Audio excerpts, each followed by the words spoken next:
Welcome to Six Picks Music Club, a music podcast for millennials mowing their lawns.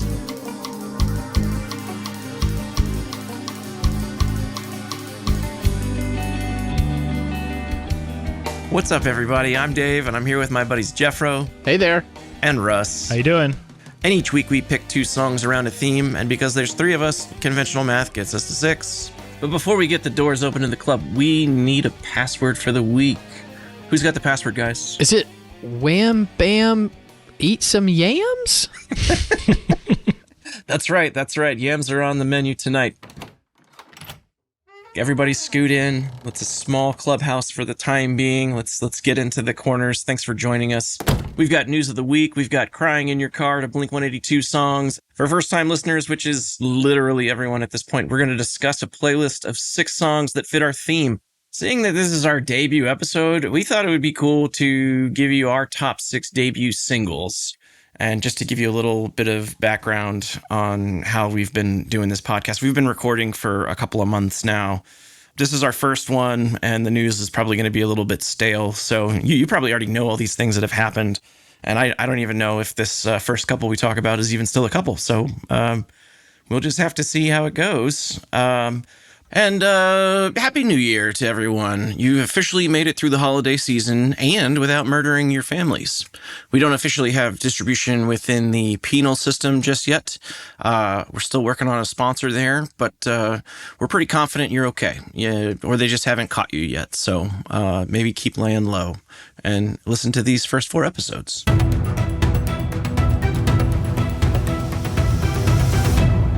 The news of this week has been largely around the culmination of the spirits in the NFL and the spirits of popular music as Taylor Swift has taken over the universe and taken on a Kelsey brother as her main squeeze, promoting his jersey sales up 400%. Did you see this? I did see that, and I'm sure that the NFL welcomes this whole new market of young Taylor Swiftians that... Does she have like a fan club name like Beyonce's is the Beehive? They're called Swifties. That's right. Swifties. They're very quick about things. I did hear a story about how she grew up as a Patriots fan and that this is a Bill Belichick scheme to ultimately break Travis Kelce just at the time that they get into the playoffs and then ruin their Super Bowl hopes to win again? That would be pretty great. I heard that she grew up in an Indiana town and she had a good-looking mom that never was around. Okay, I have a hypothetical about the whole Swift-Kelsey thing. If the American public found out that it was actually a love triangle involving Jason Kelce, Travis Kelce, and Taylor Swift. So it was all 3 of them, 2 brothers, and they all loved each other. What would the American public do with that? Would they embrace it or would they reject it? She is America's sweetheart, and if anyone could bring thruppleism into the mainstream, I think it would be her. So yeah, is that polygyny? I don't think that's how you say it. I think it is, bro. Polygyny is the broader term that applies to all multiple same-sex partners and then another partner situations.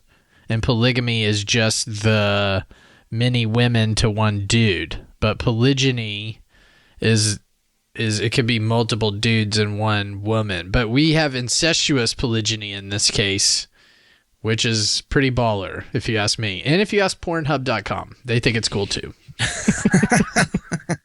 That's what you're going to get here at Pick 6 Music. A doctor in Canada who's going to tell you about thruppleism. Thank you, Dr. Geoff. Thruppleism. Excuse me, today's course will be about thruppleism. All right, everyone, I need 10 pages on my desk by the end of the week. Thruppleism is off topic. Guys, I have to intervene here to correct myself, okay? So, when a man is married to more than one wife at the same time, that's polygyny. When a woman is married to more than one husband at a time, it's polyandry. And polygyny and polyandry are both forms of polygamy. Thank you. I will now accept the Nobel Prize. All right, so that's the news today. Geoff, you got to tell me, what's this about? What are we crying to Blink-182 about? What's this? Okay, so I have a drive time commute that's like at least 45 minutes, 3 mornings out of the week. And usually when I'm not listening to your 6 picks, I'm tuned in to satellite radio, Sirius satellite radio. They're not sponsoring us. But I was listening to Lithium. I just dropped off my 2 boys at school. The very first song that comes on is Bulls on Parade, Rage Against the Machine. And I channeled when I first saw the video, and I was like pumped, and I'm like driving fast, making some dastardly moves to jump in line so I can get on the Gardner Expressway faster up here in Toronto. Bulls on Parade ends, slips right into Blink-182, Adam's song. Okay, Adam's song. I wouldn't say that I've ever liked that song, but I was like tuned in. I left it on. I was kind of going on a little nostalgia roller coaster, and then I was like really keying in on the words. And it's just about a kid that commits suicide. And and it's a boy, and remember the time he spilled the apple juice in the hall? And I was like, I immediately started thinking about my boys, who I was already thinking about because of Bulls on Parade. And then I got leaky to Blink-182 and felt utter shame. I just felt only shame about it. And then I was like, oh my God, am I the only 40-year-old man that has cried to this song in their car in the entire wide world? Maybe, right? And then luckily, we transitioned out of that to Gavin Rossdale and Bush's Come Down, which was just like, I think it was my song of 95. But by the way, Bush, hardworking band. But I listened to Come Down. So this, I think, completed a cycle because we went from high energy and then crying suicide song to, hey man, times are good. I don't want to come down off this cloud. But yeah, dude, I got a little leaky to the Blink-182 suicide song. The wife and I will go on sort of nostalgia music video runs. For whatever reason, we got into I think we started with that video for Lynn, Still My Sunshine. So it's in that sort of like early aughts, late 90s kind of phase. Anyway, the video that got us sort of like feeling leaky-eyed was Sugar Ray's Someday. Do you remember that song? Someday, when my life has passed me by, I lay around and wonder why. You were always there for me. Blam, blam, blam, blam. Right. And like, it's just this interesting thing where you're like, wow, that's a lot deeper than I ever thought Mark McGrath could be. Like, I never really gave it that. I think he's a smart and very pragmatic musician, in fact, Mark McGrath, because the rest of their records are like punk ska, but on each of them, they have one of these songs that was a hit. That's just very friendly and very accessible. Yeah. And yeah. And you're like, oh, dude, I'm going to buy that. I want more songs like that. And you buy it, and it's just like...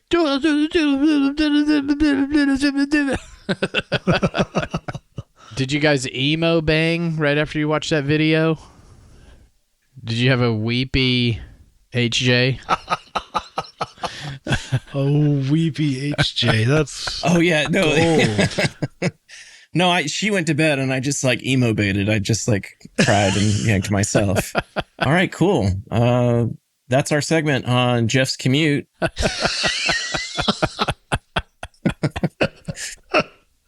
All right, cool.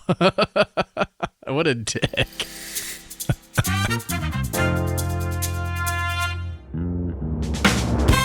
Every episode, we're going to talk about 6 songs, each of us bringing 2 to the table, matching a theme for us to listen to and then talk about. And this week's theme, we picked singles from debut records that we thought were awesome. And of our two selections, we picked one old and one new song, meaning, one from current generation and then one from millions of years, Stone Age, old farts like us. Except for me, who picked one in 2014, and that was my old one. Well, you've just broken all the rules, so it's fine. Well, it's what are rules really, except for things to break? Okay. Do you guys want to dive in? Let's go. Jeff, you did pick out a couple of great songs. I think you should kick us off this week. Did you want to go with your old song or your new song to start? I'll talk my old song first. And what I try to do when I imagine a debut single and greatness is that it's hitting the world, and the world must be like, what is this? Like, how is this happening? Right? And I imagine that's what people did the first time they heard Jackson 5's I Want You Back.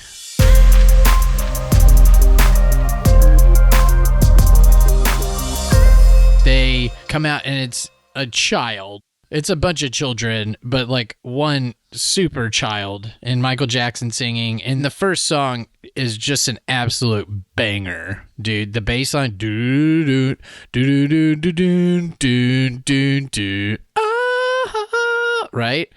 And I mean, just in the pantheon of songs that give me unmitigated joy. This is up there. This is a Mount Rushmore of joy songs for me. If I hear it on at a party, I have to dance to it.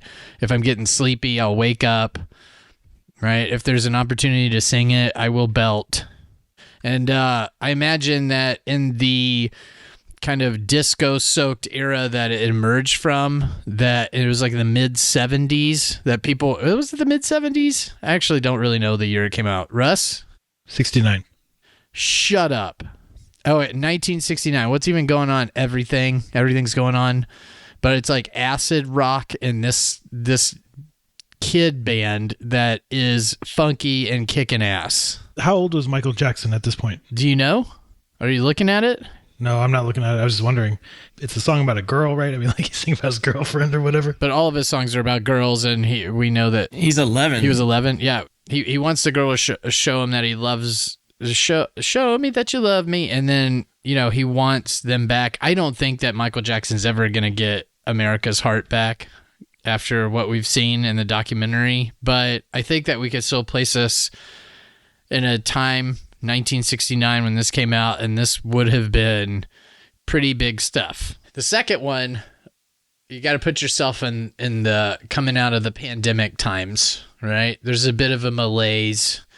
Music for me at the time was boring-ish because it felt like there was no joy in the world and no joy in culture. I think like everybody else had that feeling. And we were tuned in to, again, Sirius Satellite Radio, not a sponsor of the pod. And this song comes on, Chaise Long by Wet Leg.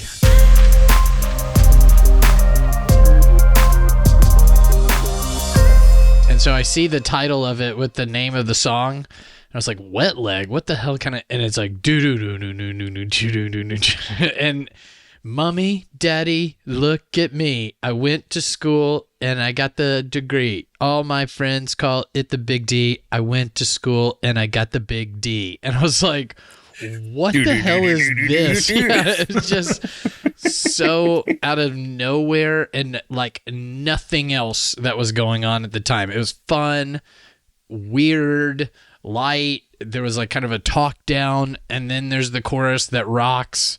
And it was just like, it blew my mind. And I ended up loving the whole record, of course. We've seen him live now. Great live show, Wet Leg.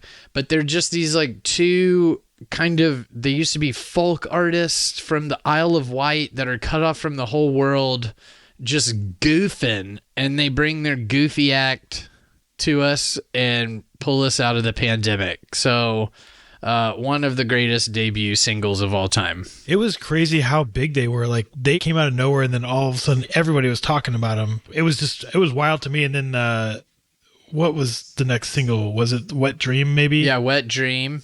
And then It's Too Late is another one. It's Too Late is another of the singles. They have a few, and Your Mom is one of them. But they're all pretty good. The album is great, I think. And I eagerly await their sophomore record. But I think it's because everybody was just looking for like the world to let up a bit. Like, could we just have some fun or whatever? Things suck. And this was like, these people are having fun. They were the darlings of South by Southwest in the spring of 2021. That's a fun record for sure. That's a great choice. I think the thing that laces through my two picks are joy. I would have said happy and horny. That's what I would have said. Yeah, those are great things, dude, to be happy and to, just, you should be horizontal now, Russ. Right. That's it. Cool. Great picks there, Jeffro. Thank you, Dave. Seriously. Thank you, Dave. Seriously, I think those are great picks. Yeah, I like it. Thank you, Dave. Coming up to you, Russ. Russ, what do you got for us today? We got picks 2 and 3, or 3 and 4. Okay, so I definitely did not pay attention to what we're supposed to be doing, and I just did my own thing. So that's just how it's going to go. When you said old and established, you guys meant like old and established, and I just went for someone who had more than one album. And and then for a debut single, I was not thinking the first single. I was thinking the single I liked the most, so I picked that. So I'm going to go for 2014 Royal Blood, self-titled. The song is 10 Ton Skeleton.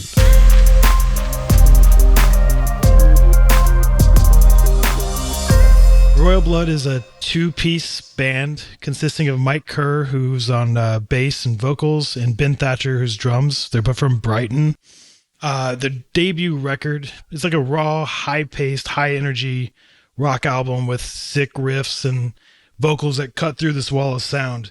What's cool is that Mike Kerr splits his bass signal through several pedals, like a fuzz, noise suppressor, and then I think 3 octave pedals.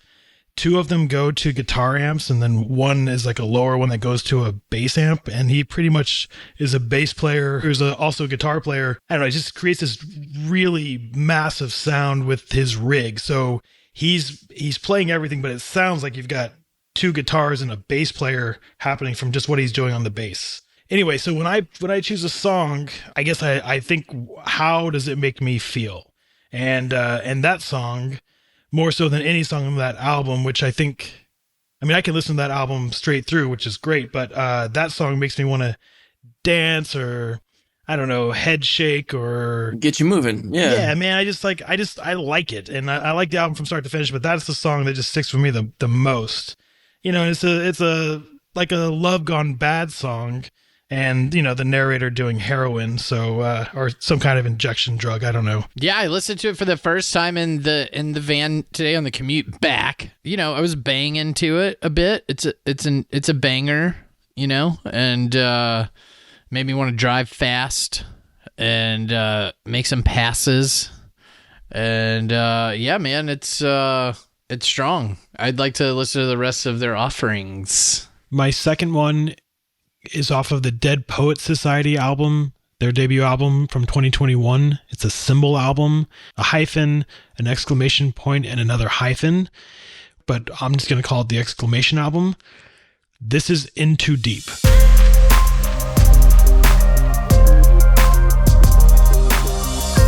Man, I love the vulnerability of the band. I feel like these guys are just trying to make it, and they're, you know, and like, this song in particular, just being an artist, and he talks about people are telling him that the music he makes is like good 10 to 12 years ago, but is not popular now, and struggling with it, and then comparing the life of being a musician to that of an addict. He got the highs, but he's in too deep, so he can't get out because he's already like, this is what he's doing. His friends are all buying houses, and I mean, I remember being young and trying to do stuff as an artist. I don't know. It's I relate to it, I guess. Yeah, I mean, as I feel like a lot of people have come to us with the same kind of criticisms. You know, we're obviously very talented and raw podcasters with a new podcast, and they're saying, hey, there's a lot of material out there. What do you think? You're going to just come in And when I was listening to this song, I did that resonated with me as a talented but raw podcaster. It's a massive weight. I feel like there's a theme we've kind of touched on a little bit in kind of just other conversations, talking about how there's the chip on our shoulder kind of approach to things, like, oh, people say that we're no good, or like our music is good for us, but it's not good for everyone else kind of thing. There's another track on the record, I think, where it's a recording of the dude playing a song, or after he played a song for a lady friend or something, and she says, yeah, it's like, it's a good song. Like, it sounds like one of your songs, but they all sound the same. They're all like this. It's like you start real heavy and then you get real soft, and then it's like, and then, but it's good for you. It's just like, oh man, is there anything that hurts more than the criticism? Like if you play a song for somebody and they go, I don't know, that band, all their music sounds the same to me. That's the ultimate like diss to me. Yep.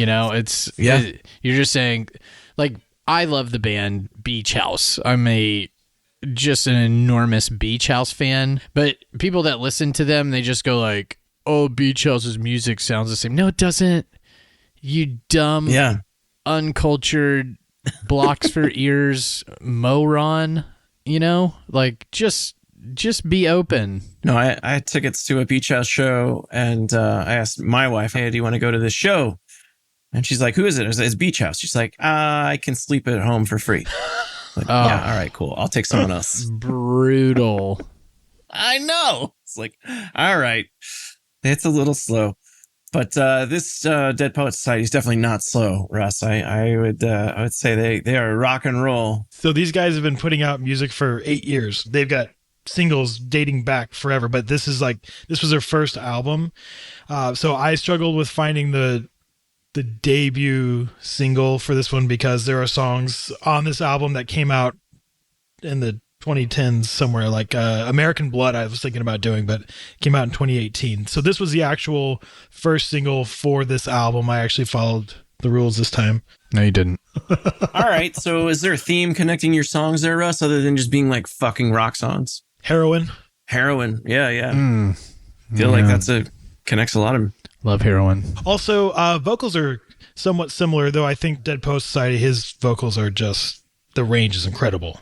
It's another world. There's that breakdown where his voice is already high, and then he's singing like falsetto. I think it should be called, in his case, true setto. There's nothing false about it for me, guys.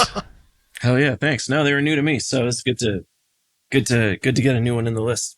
All right, so for the songs I picked, I went way back in the Wayback Machine. There was a little bit of fudging the numbers on some of these. The first pick I have is a Crosby, Stills, Nash track off of their self-titled debut record, Crosby, Stills, Nash. The first single off of that record is technically the Marrakesh Express. Well, that track wasn't released until like 4 months after the record came out. So they released the record, and then 4 months later, they released a single. And so I kind of feel like the first track off the record, Sweet Judy Blue Eyes, is the first song that people heard off of this record because it was the first song on the record.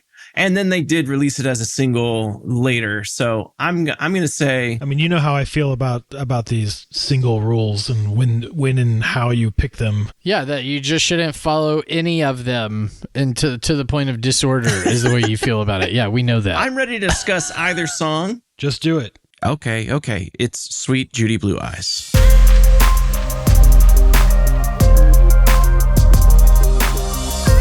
Sweet Judy Blue Eyes is such a great song. This album also came out in 1969. Very different from the Jackson 5. Crosby, Stills, Nash is an early kind of folk rock supergroup of David Crosby, Graham Nash, and Stephen Stills, all coming from other bands. And this track was this 4-part song that Stephen Stills wrote about the impending breakup of his relationship with Judy Collins, who had started to fall in love with a dude that she was on stage with at a Shakespeare festival in New York. And he was pretty devastated by it. And so it's this really epic story of unrequited love and feeling lost and wanting to get things back. And then it crescendos into this crazy, almost gibberish. Like they do the last verse and the last part of it in Spanish just because they don't want people to understand what they're saying. These three dudes are all playing guitar. So it's just like this epic kind of guitar sound with all these harmonics and it took my heart by storm. It's a real journey, the song. It's a journey. It's 7.5 minutes long, baby. It is. The single version, they cut almost in half at 4.5 minutes. They pulled like the third or second and fourth verse out of the first piece, and then the third and the fourth out of the third rather. But this is actually the first concert I went to. There was a double bill in 1996 at Starplex with these guys in Chicago. So man, that song reminds me of riding in a truck with my dad as a kid because he loved them. God, I listened to a lot of Crosby, Stills, and Nash, and Young. He loved Young too. He would always play whatever music he had, and I think it's where I got a lot of my early foundation for like the old 60s and 70s music that I know just came from him, and especially on those rides, and definitely a lot of Crosby, Stills, and Nash. Hell yeah. I love this band. I love this song. This whole record is great. The last pick of the 6-pack, I went with Another supergroup. Yeah, that was kind of my theme. Supergroup. A group called boygenius. I'm surprised you didn't go with Temple of the Dog. Well, that didn't meet the timeline criteria, first off. Well, apparently the rules don't really matter, so you could have done it. Well, this is actually a pretty great record. Ever so creatively named The Record, and it came out in March of this year. I picked the song True Blue.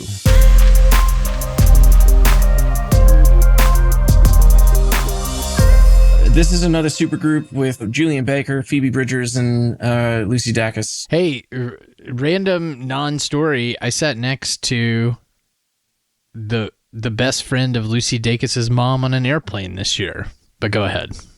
I'm curious about that at some point. All they need to do is subscribe to our Patreon page and they can hear this bonus content. Yeah, that's exactly right. I'm going to tell you about Marge, Lucy Dacus's mom's friend's conversation with me. Yeah, so this is a group of women that just kind of, they were all coming up at the same time and sort of knew each other through the industry, had played shows independently, but like at the same time and just kind of connected over this idea of like, oh, I'm a fan of yours, and oh, I'm a fan of yours, and started a couple of email threads, text threads, and two of the women were wanting to work together, and so they booked a co-build show and said, well, let's write a song together so we can perform together, and then it just kind of worked out that they said, well, we're gonna write this record in 4 days, and then they released these 3 songs as the first kind of single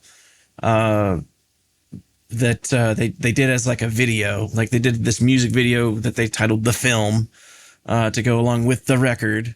And it was the $20, Emily, I'm Sorry, and True Blue was the last track off of the singles that they released at the same time. So it's still one of the first singles released, but technically if you were to listen to them, the first single would have been the $20, which I'm also happy to discuss.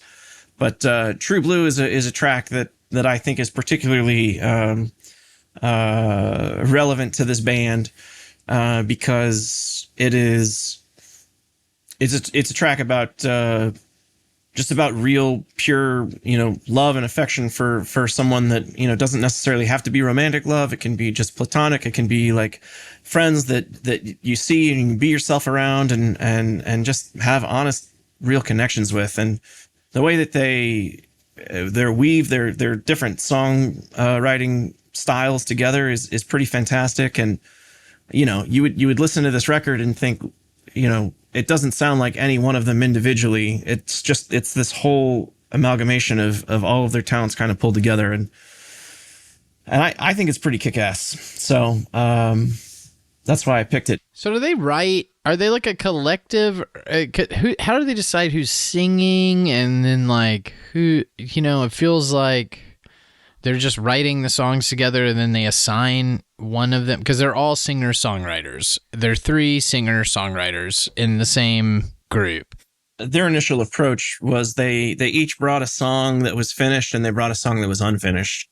And so they would play that finished song and let the others kind of like fill in where they felt it was appropriate. And the one that was unfinished, they worked on together and they fleshed out to be a fully realized idea. It sounds like a very clever and structured project. Yeah. And, you know, connecting them even back to Crosby, Stills, Nash, they did it like a pictorial homage to the CSN cover for their first EP. So the cover of their EP is that's what you did. The three of them kind of sat on the porch in a very similar pose there. I see. Dave did a lot of thinking on the toilet for his 2 picks. Like he was making a lot of connections in the bathroom. There was like yarn connecting different things, you know. He was having like aha moments. He's circle on David Crosby's head in red ink, all the way going, connecting it to Phoebe Bridgers. His beautiful mustache connecting out to everybody. I lost 8 pounds, like shitting the liquid out of my butthole for the last 2 days. You guys don't understand. It's like literally 8 pounds lighter. Dude, congratulations. I know. It's like a huge thing. You should come over here and spit in my mouth. Oh my God. Do some of that. Really? Yeah, Phoebe Bridgers has a funny radio program called Saddest Factory Radio. So if you say it all together, it's Satisfactory Radio, which That's awesome. I think is funny. But overall, I wouldn't say that I'm the greatest big fan of that style of music, the kind of like folk thing, but she's definitely like kind of punk as fuck at the same time and kind of cool. And so I'm a big Phoebe Bridgers herself fan. The other two I know less well. I know some of Lucy Dacus's music, but the Boy Genius project certainly has a great deal of fanfare. People, they're like the big thing, man. Like this is a super group that's really flying high. Well, that's going to do it for us this week at Six Picks Music. Click the Spotify link in the show notes to dive deeper into all the songs we talked about today, and let us know in the chat what your favorites were. Join us next week where we get under the covers talking about songs we love and the artists that also love them enough to make their own version. It's a 3-way love affair. Hit the like and subscribe buttons to stay up to date on all our new episodes. We want to thank our producer, Jenny Talia, our editor, Craven Moorhead, and special thanks to Dixie Recht for making sure that all of our craft services were taken care of today. You guys take care and keep jamming.